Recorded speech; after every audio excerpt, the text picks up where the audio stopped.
En sevdiğiniz 5 şey nedir diye sorulduğunda uyku muhakkak bunlardan biridir. Peki hangi pozisyonda uyumak gerekir? Hangi pozisyon vücudu nasıl etkiler?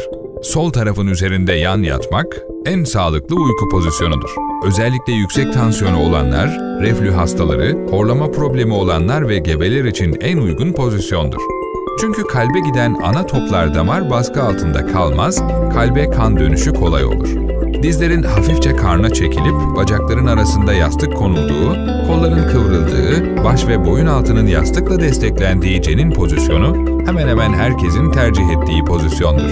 Bu pozisyon horlamayı azaltıp sırt ağrılarına iyi gelirken bel ve boyunda tutulmalara neden olabiliyor. Kalp hastalığınız yoksa, hamile değilseniz rahat ettiğinizi düşündüğünüz pozisyonda yatabilirsiniz.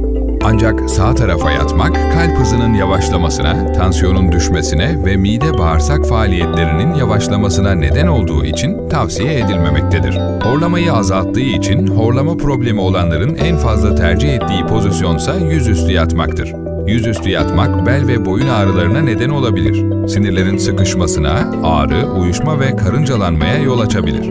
Yüzüstü yatarken baş uzun süre bir yöne dönük kalacağı için boyun ağrılarına neden olur. Doğru pozisyonda uyumanın yanı sıra kullanılan yatağın ve yastığın da rahat olması da sağlıklı uyku için önemlidir.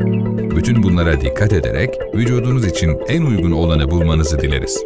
Güzel uykular.